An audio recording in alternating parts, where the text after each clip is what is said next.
Hey, What is up, everybody? Welcome into another episode of Happy Hour Hoops, your one stop shop for enjoying a cold beverage, listening to our ice cold basketball takes, everything NBA all the time. You guys know the deal.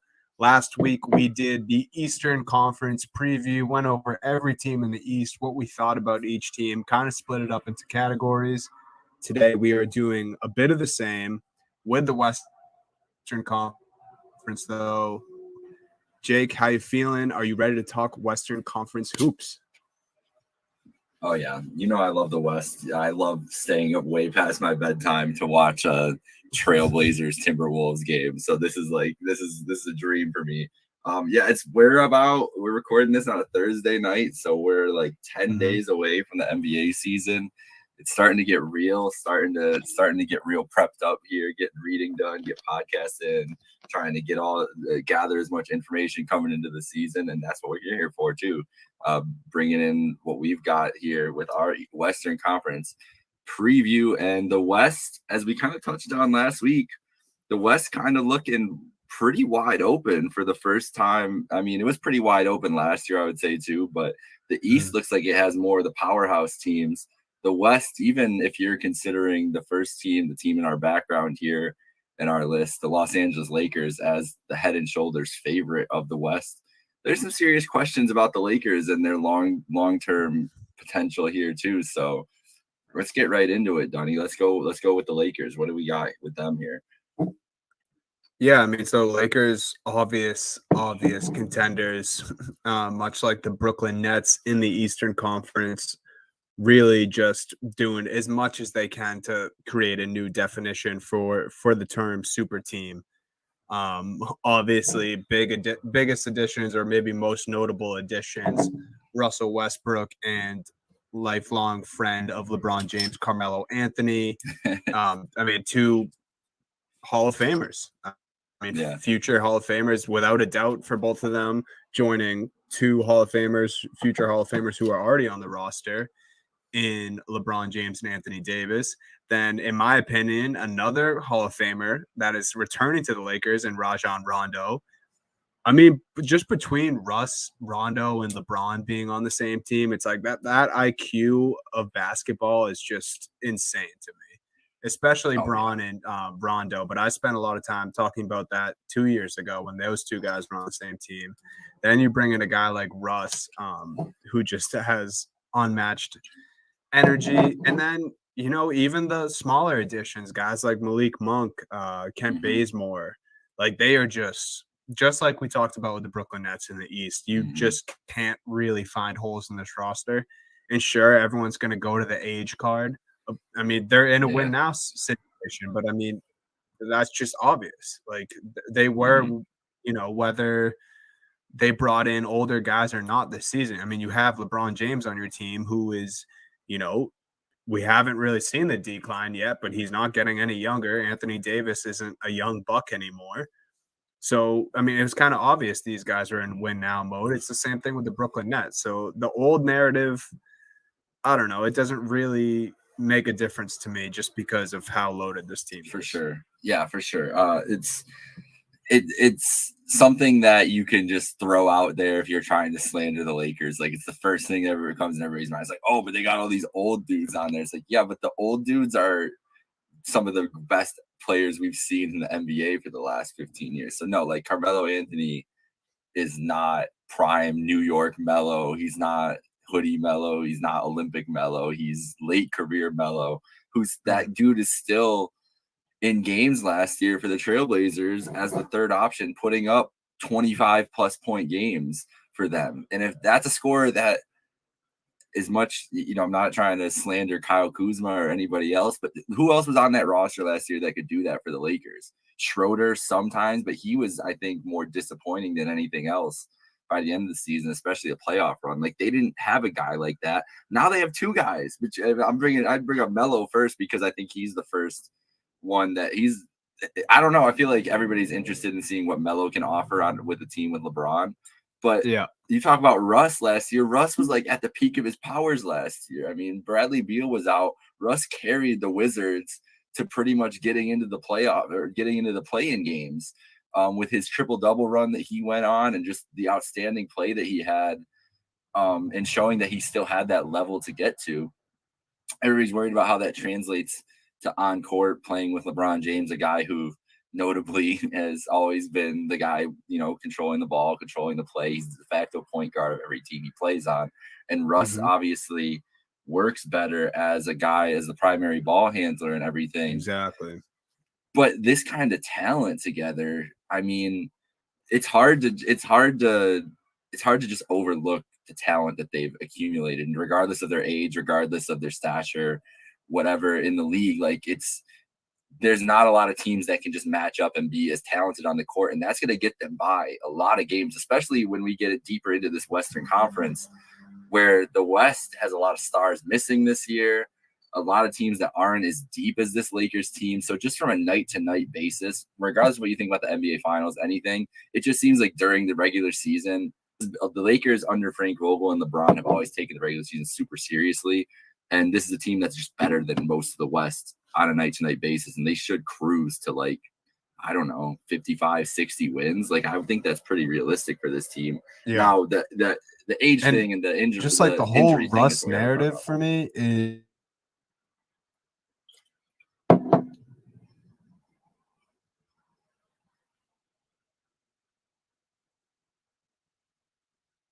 Whoa, Dunny, you still there?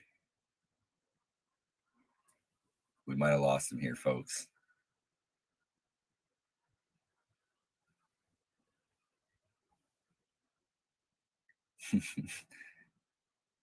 Oh, let's mark this down. 7-ish minutes.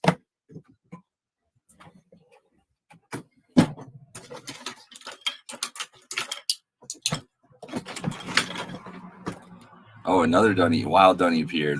There's Wild Dunny. Let's go. All right. There's two of us chilling in here. What about Russell Westbrook? No, the whole Russ narrative for me too is you kind of touched on it a little bit, like him being the ball dominant.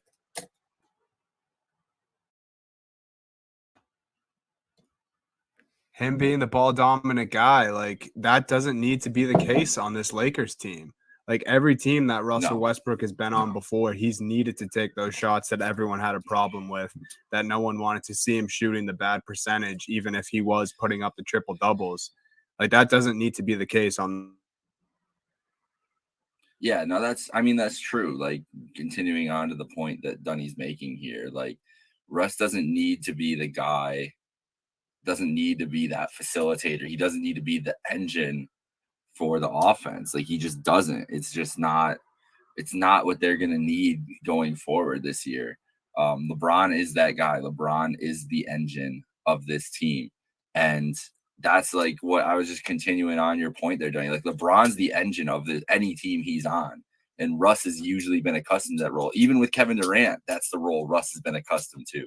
And now it's what do we get to see when Russ kind of gets to, float in and out of games and assert his will at certain points? He's going to be fresher, and it's going to have more of an impact, especially because you have to imagine Vogel is going to split them up. We're not going to see them on the floor a ton together. I think they're going to be staggered from each other a lot too, to kind of maximize that facilitating that they both do and the ball dominance that they both kind of demand to best suit their skill sets. Mm-hmm. Yeah, I feel like we could spend so long talking about this Lakers roster, and we don't need to do that for you guys. No doubt in the title conversation. They're probably second odds on favorite behind the Brooklyn Nets this year. So yeah, you guys are going to be seeing a lot of Lakers on national television like usual, but even more so this year. People are, hyping up Anthony Davis being beefier than years past. He's gotten stronger. So, a lot to like for this Lakers team coming up. No doubt a contender. And then should we go to the second contender here where we got the Phoenix Suns, just because, I feel like we have to give them their due. And they, they made it there last year. They made it to the biggest stage right after adding Chris Paul. And I think they have to stay in this contender conversation just because they didn't make many changes to the team. Booker and Ayton should still be getting better every season. So well, what's going on? So what's going on with the Ayton stuff? Like, are you worried about that affecting like Ayton, affecting the team in general? So I was a little bit until, and I'm not just entirely washing it away now because of this, but I was watching First Take yesterday. Stephen A. interviewing Chris Paul 101, hit him with all the hard hitting questions, from vaccine stuff to him asking about his teammate DeAndre Ayton, who is having contract disputes with the Phoenix Suns right now. But it sounds like Chris wasn't too worried because I feel like we see that a lot, especially with young stars nowadays. They have their own demands, and honestly, it's fair if you play at a level like DeAndre Ayton does, or some of these other young superstars on the rise. So it seems like Chris, he wants Ayton to stay. It seems like he thinks that Ayton also wants to stay, but he's also going to try to get his bag that everyone else likes to secure when it's their time to discuss a new contract. So I think, maybe it's just news that people are prying at because it's the off season and we want stuff to talk about like me and you are doing right now. But yeah, fair. It is a little worrisome, if that's going to affect some chemistry. Because, I think in years past, Booker might not have been the most satisfied with what he had around him in Phoenix before last year. So definitely something to keep an eye on. But, for the Suns being what they are right now, I think, we shouldn't be too worried about that. That's fair. And that's just a subplot going forward. Mikal Bridges got to get paid too. It's just going to be but that's not affecting them this year. Those guys are on the team this year. And they're going to be going forward. We put them in this contenders spot right behind the Lakers, but I feel like this is where the West gets really interesting because they were the 4 seed last year. Obviously, they weren't one of the top seeds, and there's competition right there with them. I don't think that they are set apart because of that experience they've got, and I do think that they are one of the best, most complete rosters from top to bottom still before the other teams we get into. Maybe the Jazz are the other team that you could kind of talk about being a complete roster and everything. We just haven't seen it from the Jazz yet. But yeah, it's like another, it's like prove it again, right? Like everybody has questions about the run last year. Come out and prove it again. Let's see Booker take that step and see what he can do as like a super duper star in the league. Is he ever going to be, I think, the biggest thing that could decide the West is which young superstar really takes reins and takes over, right? Like, because last year was Chris Paul. Chris Paul's not going to be able to do what he did last year in the playoffs again. I just don't see that at 37, 36, at 38, whatever his age is. Old point guards after a long playoff run. Like, I feel like Chris Paul is going to be banged up a little bit this year, probably not playing a bunch. Back-to-backs, probably be resting, everything like that. It's going to be on Booker. And when we get into the Jazz, talking about Mitchell or Luka, who we know is incredible but hasn't had the playoff success yet. Like, one of these guys is going to have to step outside of the impact that they've currently had and exceed that and carry a team that is not up to the star level of the Lakers and have some of those performances that set them apart from the other. I just think that we've so cluttered up with these young stars. Like, someone's going to have to make a move to get ahead, or maybe it's a back and forth type thing where this is the year that the Jazz get the step ahead, or this is the year the Mavs get the step ahead. I think that's the range Booker is in. He's obviously an incredible scorer, an incredible talent. Let's see them put it together again and be consistent again like that, because I think this team could be the number 2 seed and this team could fall to the 7 seed too. And I wouldn't really be surprised either way. Yeah. Yeah, I for sure have my fair share of questions putting the Phoenix Suns in this contender, section that we have them in. But I think it's also, benefit of the doubt just from last year. We did have some teams, I think me and you both, that we have right at the top of our next section, which is fittingly oh so close. And these teams are even closer than I think the teams we had in the Eastern Conference as far as being a contender in the West. And let's start with one that we both strongly agree on could have easily been in the contenders. And that's the Golden State Warriors. Me and you were talking about these guys, right? I know I just faked you out because I faked you out. I skipped the team, but Golden State Warriors. Not for you, we were talking about before we hopped on Golden State Warriors. Clay returning at some point, probably around the holiday season, around Christmas time is when they were eyeing a return for the second Splash brother. Had a great draft, in my opinion. Draymond's still there. Steph's still there. Steph, after the season he had last year, I think he's itching to get back on the court. What do you got for Golden State this year? Why are you so high on them? So John Hollinger, he's writer for The Athletic, worked in the Memphis Grizzlies front office a couple years ago. He used to be ESPN writer, big analytical guy. He's put out a bunch of analytical tools that NBA writers use, NBA teams use now. Really smart guy. He does previews every year based on his models, his projections, everything. They had the Warriors at 39 and 43 for this upcoming year on his model. And I think that just kind of shows the variance of what to expect from this Warriors team because, I mean, last year, the Steph-led Warriors team was pretty much that, like an average basketball team battling for the play-in, ended up losing both the play-in games, both their play-in matchups, and not making the playoffs. But this is clearly a team that's much deeper than last year. I think that the hard part about some of those projections is – we talked about this last week. No NBA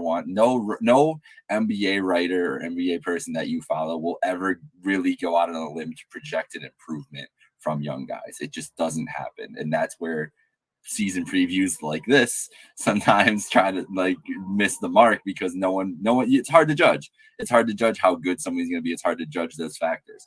But look at the Warriors roster from last year. I mean, Kelly Oubre's gone. Since last week, Andrew Wiggins vaccinated, so that's good. He's playing in every single game for the Warriors now. Happy about that. But they add in Wiseman, who's going to be coming back from injury and should be better in his second year. Maybe he's not living up to the second pick billing this year, but he's still a very good player. I still think he can be a very effective player for them this year as long as he's on the floor. They add in Moody and Kuminga, who are obviously – whatever their debilitations are going to be, it's better than what they were throwing out there on the wing last year every game. Like, I love Juan Toscano-Anderson, but he's not a guy you need playing 30-something minutes a game. Jordan Poole has been a great revelation for them, and who knows, maybe that guy is the third star alongside Steph and Clay at this point. Maybe that's the development he has. And you add in on top of it Andre Iguodala, who is one of the key linchpins, a fucking finals MVP for Christ's sake. That back to the roster. People forget. I don't forget. People forget the finals MVP and just so important to the culture that they've built in Golden State now alongside. He's like Steph's best friend. That's his guy. I just think that this roster is much better suited for this team, for the type of team that Warriors want to run. And then on top of everything else, Klay Thompson's going to be back. We don't know what he's going to get. We don't know exactly when he's going to be back, but he will be back. And the worst case scenario, if he's standing in the corner as a top 5 shooter of all time, that's improving your team no matter what. So I just think they were an 8 seed last year going into the playoffs. There's only room to go up with the additions they made. I just don't see how they could have gotten worse from the last year to this year. Yeah, I really do just think the Warriors are going to be so close as we have them because, I mean, just the culture didn't change. Head coach didn't change. Steph Curry is still there. Like you mentioned, Klay Thompson, he didn't lose his shooting stroke, an Achilles injury, foot, leg, anything that happens lower body, that doesn't affect your shooting stroke. It's not like he broke his hand. Like you mentioned, I'm sure Klay will have a decline when he first comes back. He's not going to be able to move off the ball as effectively as he has, his entire career. That really isn't going to matter. Steph has created so much attention, just his entire career. Even most we've ever seen was last year. I think a lot of teams are still going to be throwing 3 guys at him when he crosses the court, and they're going to forget that Klay Thompson is the shooter that he is. We haven't seen this guy in 2 years. Yeah. And I really love the addition of Kuminga because I think, in my eyes, he is not exactly, but like he brought a lot of the things that a young Draymond did to this Warriors team. I mean, he Yeah. is just athletic. He can rebound. He can defend on the wing. He's a gritty player, and he kind of has, he has a bit of an extensive bag for someone who's not the best shooter. He can score still. Yeah. So I don't know. I'm with you. And then Wiseman too. Like even if he is a letdown for the second pick, like you mentioned, like he's still a 7-footer that is more than capable at scoring the ball. Defense comes with guys like that who are that athletic and talented, and then have the wingspan and size that he does. So I Yeah. think it's fair to have, like you said, it is a little weird that 8 seed to put them to the oh so close. Like I see them atop the West, when this season's all said and done. I really do. I do too. I think that I'd put it. I don't doubt Steph Curry ever. I don't doubt Seth Curry either, but I don't doubt Steph Yeah. Curry for sure. And this is the best team he's had around him since he was making finals. Yeah. And I think that in those wide open West, like that's a team that can take advantage of it. All right, let's get into it for Meerkat now. We're Yep. very bullish still on the Denver Nuggets, even with the Jamal Murray injury. Maybe he comes back later in the year. Who knows if he'll be 100% when he's able to come back. Regardless of without Jamal Murray, they still have the reigning MVP. They still have a great roster around the Nuggets, around Jokic. And they just signed Michael Porter Jr. to a max deal. He's going to be there for a while. And like you said, no one wants to project the young guys. He could be a guy that steps into like a different level, maybe an all-star level. I don't know if I would go out on that limb, but it's fair to assume that It's possible. He's going to be, like it's fair. I wouldn't. That's like, not a look at crazy you take crazy. at all. Like Yeah. for someone, he like your teammate is Jokic, who just demands the ball. Like he's not a ball hog, but he's just you want the ball in his hands. And MPJ still manages to put up the numbers he does with like barely having the ball. Like this dude creates his own shot. He can catch and shoot. I think MPJ can be an all-star. Maybe we don't see it this year, but that is certainly in the cards for him. I think he deserved the contract he got, and it was smart for the Nuggets to scoop him up while they could. You do not want to see a talent like that walk away from your franchise this young. I mean, they made the right move. I think it's great. I also think their front court of, MPJ, Aaron Gordon, and Jokic, once they get a full offseason together, which they've now had, and the season's right around the corner, I think those three guys can be scary playing on the court together. 100%. I think that this year that's a team that is going to win a lot of games just because, as we were talking about with the Lakers, like the infrastructure's there, their roster, even without Murray, is just better than a lot of these teams from the top down. And Jokic is so good night to night that they're just going to beat up on a lot of the lesser teams in the West. And no matter what, they are a top 5 team seed in the West. I think that even if they're not near the top, like we would assume, like if Jamal Murray was healthy, I might be putting the Nuggets ahead of the Lakers, honestly. Like it's about time to consider them as one of the top tier contenders if they're fully healthy, which is why it's such a shame that Jamal is hurt right now. Because they were really like, even last year, I might have been inclined to pick them coming out of the West last year. And who knows how different that looks if Jamal is healthy in the playoffs, because the Suns get out, obviously. But like, I mean, I don't know. Like it's this team feels like it's a sleeping giant and just waiting for their break to happen. And obviously it's not going to be the start of this year, but maybe it's when Jamal comes back and if he looks good and everything, like they can just start going. I actually love them being a sleeping giant because Jokic just looks like a sleeping giant just on this Denver Nuggets team. Do we have to talk about the Utah Jazz, or can we just say like the Utah Jazz need to just not be frauds? Like they haven't really changed the roster. The only thing that's changed, Mike Conley changed his number. Like, I don't know what else we can say about the Jazz we haven't said in a year besides roasting them, which is I would love to do, but I don't know if that's the best for this show. So I'm going to defer to you on the Utah Jazz.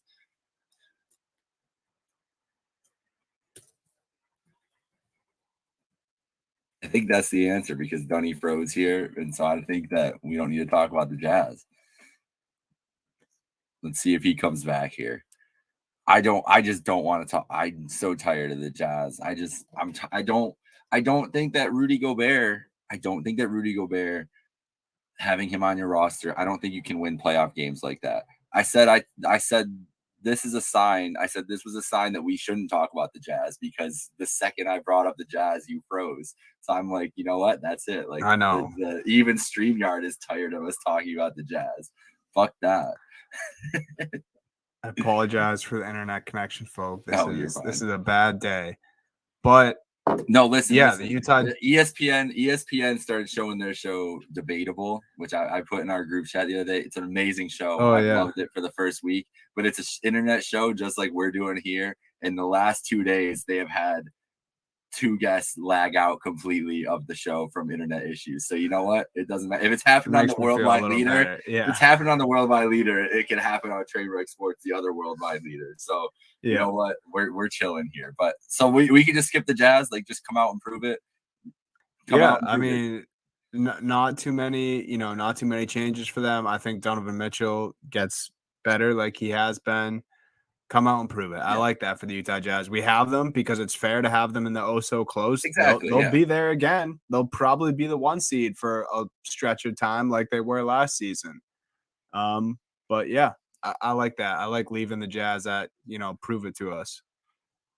All right. So the last team in our thing here then is the Dallas Mavericks, who have, maybe the best player in the NBA this year. I don't know. How high are you on Luka's year this year? Yeah, I mean, I think I was blown away last year, and I do think he's going to be better this year. So I'm very high on Luka this year. I think it's tough because I don't still really think they have enough around him to make a push to the finals. Maybe they cap out at a Western Conference Finals, but that's why I kind of had them in the so close. I love Luka. Yeah. I want the Mavs, to do well just because he's so electric, and I want a deep playoff push for them just to see more Luka magic in the playoffs. But I think that's just still what they're lacking is, Is this what they're lacking? J Kidd. Yeah. If you're just listening to this, we have a picture of Jason Kidd, and someone tweeted it and said, "Why does Jason Kidd look like some random steakhouse head chef?" And he most certainly does. Someone said that is the reason for the laughter. He's doing Vin Diesel cosplay in this picture. Like he's rocking the Vin Diesel Fast and Furious fit. Oh my God, that's the man leading this organization right now. That's go. Going forward. I guess they do. They do have a change in head coach, so maybe that mixes some things up. Also, I try not to get too excited about preseason. And Boban really isn't a guy who saw too much time on the floor last year. 2 threes in a row last night for my man Boban, dude. 7'3". Yeah, I mean, that guy can rebound and do all the dirty work on the interior. If you can get this guy knocking down shots, I mean, hey man, he can buy some more minutes with that 3-point shot. I'll tell you what, in this day and age of the NBA. So maybe excited for Boban and Luka next year. But I don't know. Is that unfair of me to say? I don't really think the Mavs are ready to make a finals push yet. No, I don't think so. I don't think this team's done enough. I don't trust Jason Kidd really that much either. Yeah. As a head coach, I haven't liked what I've seen from him in Brooklyn in his previous stops. Maybe he's learned it, and he's the one. Like, I think that's why he was so valuable, and why LeBron hired Jason Kidd as an assistant coach for the Lakers. Let's not get it twisted. But LeBron saw the value in having him because he's one of the greatest basketball minds out there, one of the greatest pure point guards we've ever seen in the NBA. And that can only really help Luka, it's having that resource is only going to help Luka going forward. It's just, I don't think the Mavs are going to be a team that makes the finals push, but Luka still has a chance to take extra steps and be even better. I mean, that's hard to think of how amazing he's been, but he's so young that it's not impossible to imagine the fact that he could take over the league this year, be like full-blown, like, clear-cut MVP, and maybe that's a different trajectory to this team. But I think that more likely they're going to be in the middle of this pack with the teams we were talking about before, kind of battling for the second tier of the West.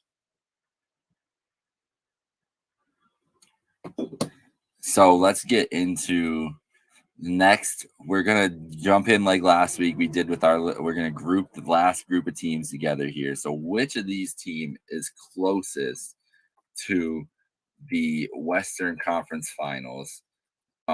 We're going to a team that we haven't touched on yet is the Los Angeles Clippers, who are going to be involved in this part. The Trailblazers, who had a tumultuous, not even almost tumultuous summer. Like, it could have been bad, and it's been okay. Ooh. But interesting. The Pelicans, who are just a mess. And the Grizzlies, who, I don't know, the Grizzlies I think are worse this year now with the Adams and I loved Valanciunas on that team. And him missing now is just a really interesting thing. But they're still, it's Ja Morant and Jaren Jackson. Like, that's going to be the engine of this team. So the Clippers without Kawhi Leonard, I think even with the infrastructure we see, that they're the highest on our list with this group. But I think they don't belong. I don't think they belong in close to a contender. I don't think they belong in the contender group. Is this Clippers team in danger of potentially missing the playoff? Ooh. I don't think I would go that far with the Clippers. I honestly thought I may have even been doing them a disservice having them in this section below the oh so close. I just couldn't put any of the other teams behind them. I think what they did without Kawhi in the playoffs last year, the step up of guys like Reggie Jackson, Terrence Mann, and then Paul George, I think really answered the question. And, obviously he still had some playoff P moments where he wasn't great, but I don't know. I couldn't see, at least in my opinion, I couldn't see this roster missing the playoffs. But, yeah, it's the NBA where amazing happens. So maybe if you're not a Clippers fan and you're rooting for them to lose, I guess it could happen. But I just don't see it. I think they're too talented. I think they're well coached. I think they'll still be in the playoff mix. But, yeah, I mean, expectations are definitely tampered this year. Just, going into the season not having the clause is a tough scene. Exactly. That's why it knocks them out of that contender tier. I agree with you. They could be included in the the group ahead of us, just because, I mean, they've shown that they can play in those games, even with just Paul George. It's a great infrastructure. Ty Lue's a good coach. But I don't know. It's not a Paul George thing even. Like, I've had a lot of Paul George slander in my lifetime. It's not even that. I think that he's going to have a great year with the Clippers, honestly, this year without Kawhi. That's when he kind of looks at his best, when he's got the ball in his hands most of the time. I just don't think that they have the talent and the depth to match up with a Warriors or a Nuggets or a Jazz on a night-to-night basis. And this West is going to be competitive, and somebody's going to have to get knocked down into these lower ranks. And I just feel like the Clippers are that team. I don't like Eric Bledsoe on this roster really that much. He's kind of like gone by the wayside for me. Like, he's not really a guy that I want to see on the floor a lot. You're relying a lot on like Nick Batum, and it's not a team that I'm as bullish on as I would have been last year, even with or without Kawhi, just because of the pieces they've kind of have around now after the offseason and everything. I don't know. It's just not it wasn't an inspiring offseason, especially with the injury. I mean, lost Patrick Beverly too. Lost Rondo, obviously. They didn't really do much to bolster the roster. Like, Justice Winslow was probably the outside of the Bledsoe trade, but Justice Winslow has been a guy who can't stay on the court either. We love Jason Preston, the OU kid, the kid out of OU. Maybe he's a guy that can be electric for them, but I don't know if he's making an impact for them this year. So I think that's just the issue with the Clippers. So what about the Blazers? The Blazers really didn't do much either this year, and there was all the Dame trade rumors. He said he never wanted to get traded, and he hasn't been traded yet. They lose Melo, lose Zach Collins, lose Derrick Jones Jr. in a trade. They get Larry Nance in there in that trade. No Ennis Cantor this year, but they got Ben Backmore, Pat from the Clippers, obviously. Dennis Smith Jr., I don't think he's really much of an impact. Tony Snell, Cody Zeller, nothing really. So they kind of it's the same core again. I was gonna say much of the same, dude. Like, like it's not role a lot players that don't really move the needle are the same guys they bring in every offseason. They're usually different guys, but a lot of the same result. I had confidence putting the Trailblazers in this category because I think they're a playoff team. And maybe if we see a super electric season from both Lillard and McCollum, because Lillard can't do it himself. We've seen it. I love Lillard. He's great. He can't do it himself. And yeah, I don't know. I mean, they just seem to be content with being middle of the pack, and I think that's where they're going to be this year. Yeah, I think so too. So what about the Pelicans or Grizzlies? Who are you higher on going into the year between those two? Ooh. Because the Pelicans are kind of a mess. I think the Grizzlies, dude. I really do. I just think they're a tougher bunch. I mean, we already look, I don't want to hop on this train, but I've been seeing, people all over not all over the NBA world, but I've been seeing some, journalists and analysts that cover the NBA saying that they are worried about Zion's weight yet again because apparently he's looking the biggest he ever has. Obviously, he's already have some injury issues early in his career. We saw what happened when he blew out of his shoe in college and hurt himself that way. And I'm not saying that I don't think the Pelicans are going to be good because of Zion's weight, but like it's a thing to consider. And, injuries, Brandon Ingram's been a guy who's been banged up before too. Yep, that's true. I don't know. I really don't. The Pelicans might be the hardest team for me to read in the Western Conference, I think. I don't really know what to make of this group. Wow, what are your thoughts here on the Pelicans? I'm much higher on the Grizzlies just because I think that infrastructure is very good. Ja has proven he's going to be a premier point guard in this league for years to come. Mm-hmm. I think that dude's only getting better. I didn't really like, I touched on it before. I didn't like the Valanciunas trade. I think Valanciunas, I understand why they did it. It's more, I think it's more for cap reasons. I think Adams' contract is up sooner. And Adams is a better defensive presence, but Valanciunas was a great offensive player for them last year. He was very effective. I think they're going to miss him. And Adams was kind of slipping a little bit last year with the Pelicans, but that could have just been the fit next to Zion, which I don't think was a good fit anyways. I'm kind of high on Zaire Williams. I know that he was like not a highly thought of prospect. He was a very high prospect going into the season last year and then kind of disappointed at Stanford. And that's how he ended up dropping to where he is. But I think that with the one and dones, man, you never know. It could just be a bad situation in college, and you never know. It's an 18-year-old kid at college for the first time. Maybe, who knows? Like, could have just been an overwhelming. I think the talent is there, and he kind of fits perfectly into what they need as one of those wings. Jaren Jackson Jr. can stay healthy. I think he's just incredible. I think he could be a defensive player of the year candidate when healthy. And with the Pelicans, like you said, about talking about Zion potentially being overweight, he does have a foot injury.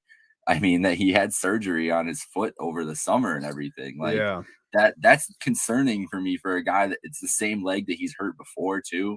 Like that's concerning for a guy who's had weight issues coming into the league, who's as big as he is, and he's only how old? 21 now, and he's had all these issues with his leg. Like that's a concern. His health has been a concern his whole career. So I don't know. And losing Lonzo for pretty much, nothing. Like they didn't really get anything for Lonzo. Yeah. I think they're gonna miss him a lot. I just think if Zion can be healthy and be what we think he is, that he can carry them to maybe being higher up on this category. But it just doesn't look good for a franchise that's never really put it together, and they don't seem like they have the structure there to kind of be a winner. And it just doesn't look like they have that, especially compared to these three teams. Is Devontae Graham their starting point guard this season?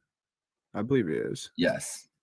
And that's another thing I'm worried about too, is like how good is Devontae Graham really? Like, how is he going to be effective enough to be a starting point guard in the West? I don't know. Because he had great flashes, but it was also when he really didn't need to be relied on in Charlotte. I mean, you had guys like Terry Rozier, LaMelo Ball there. Yeah, I mean, we talked about it too. Bledsoe being back on the Clippers, that's another guy the Pelicans lose. I don't think he was doing too much for the Pelicans last year, but losing Lonzo, losing Bledsoe, that's two veterans that you're losing at the point guard position right there, and it could be a lot to handle for Devontae Graham. So we'll see. Yeah. I think Pelicans for me, biggest question mark. Biggest reason is the biggest person on their team, Zion Williams, and I think he's a question mark legitimately going into the season. I think he'll be great when he's on the court. There's never a doubt about that. He bullies people. He gets rebounds. He does things that most people can't. But, best ability is availability. So we'll see. I'm not rooting for Zion to be injured or anything. Of course not. But it's going to be tough. 100%. 100%. All right. So let's get into our last category here with the bottom section of the West. Who is the most likely to make the playoffs? We got the Minnesota Timberwolves, Houston Rockets, Sacramento Kings, San Antonio Spurs, Oklahoma City Thunder. So take it wherever you want here, Dunny. Which team do you think are you highest on out of this group here? Timberwolves. I think it's easy for me. I honestly debated putting them on the teams where which one of these teams could maybe make the Western Conference Finals. I don't really think that for the Timberwolves. But it seems a little mean just how talented they are to put them in this bottom tier of teams in the West. I just strictly pick the T-Wolves for the chance of making the playoffs. I think you have to just D'Lo, Karl Anthony Towns, and Anthony Edwards. They should be fully healthy this year. They should have those three guys rocking together. I mean, dude, that's going to be a fun big three. D'Angelo Russell is, I think, still one of the most underrated point guards in the league. Cat doesn't get enough love for how talented he is. And then, I mean, we don't really need to talk about Edwards, dude. That LaMelo took the league by storm last year. Yeah, that's facts. And I think that's the thing is, like, Cat's never had a guy like Edwards next to him on his wing. And Edwards, again, people don't want to project. Edwards could be like a 25 point a game scorer all year. That's what he showed at the end of last year. I don't think that there's any sign of him slowing down at all. And Cat is one of the most talented players in the league who's just waiting for a team to put it together. I think this team is clearly the team that's closest to the playoffs, closest to the play-in, and closest to getting in with that, even the upper category with the Mavs and the Jazz and all of them up there too. I think that if things break right and Edwards is a much improved on last year all around, and Russell can kind of provide that steady point guard play that they need, this can be a fun roster. It's going to be a fun team no matter what. Like, I'm very excited to watch some Timberwolves games this year, which I've never been able to say in my life before. I really don't think. Yeah. I think the Kings are my team though. And I can't quit the Kings. They're like they're just like a bad drug for me, bro. Go back to this time last year. I think you were singing the same song, bro. Yo, it's not. It's been like 4 years now, and I can't do it. But it just makes sense. Like, the pieces are there. I don't trust Luke Walton very much, but the pieces are there for a team that can make the playoffs. And I think the West is the most wide open it's ever been. And maybe this is the year Halliburton takes another step forward. Fox came into his own a little bit last year. They've still got Buddy Hield on the roster. And this is the team I still think too is prime for the Ben Simmons trade too. And so if it's a Fox for Simmons type deal or Hield for Ben Simmons, like, he's a guy that could change their fortunes too. But I'm not trying to project any trades or anything out. I just think that this team is solid all the way through. They're gonna be hanging around the play-in for most of the year. That's basically the area they've been in for the last 15 years of their existence. So I feel pretty confident to say they can hang around like the 10 seed and maybe make that play-in.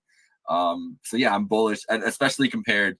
I would still put Minnesota ahead of them, but compared to the Spurs, I'm not very high on. And I think OKC and Houston's going to be fun, but Houston's going to be bad. OKC is just going to be bad. The Spurs might not be fun. and they're probably going to be pretty bad too. Yeah. So it was like Sacramento's going to be fun, and maybe decent. Davion Minnesota's Mitchell going to be too. really fun. Yeah, that's true. Dude, they got so many guards that are just so like some of my favorite guards to watch. Talented, I love watching yeah. Fox, love watching Halliburton, loved watching Mitchell in college. Heald is electric on some nights. Like it's a fun squad. They haven't been able to put it together. So maybe this is the year they can make a little playoff run. Yeah, Halliburton was just very exciting to watch last year. The transition from college to NBA just came so naturally for him. People were worried about his jump shot. He was knocking down threes confidently, making, Magic Johnson like passes in transition, which he showed a little bit of in college too. I love Halliburton. I'm with you, dude. Like I think I'm leaning Minnesota just because I think they have a better structure right now. And the Kings have been disappointing with good rosters in the past, but they're right there. It's definitely Minnesota, the Kings, and then like you said, the rest of these guys. I think San Antonio. They're going to be boring, dude. Like Popovich is obviously a great coach, dude, but like they don't have much going on there in San Antonio. I don't think it's going to be a thing like last year and 2 years ago, don't look now, like 4 weeks into the season, but the Spurs are the 4 seed. Like, I don't think we're having any of that shock this year. And I think OKC is just going to be bad. Yeah. Like, SGA, really bad. Great player, but they just don't. I mean, I think they're purposely doing it. They just want all the draft picks.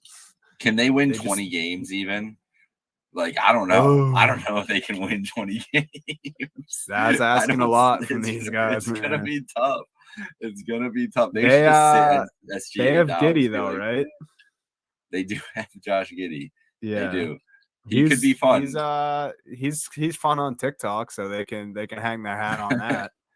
I feel like him and SGA, there'll be some good content out of them this year. Yeah, It's gonna be. They almost had Kemba Walker. Almost, yeah, for a split second.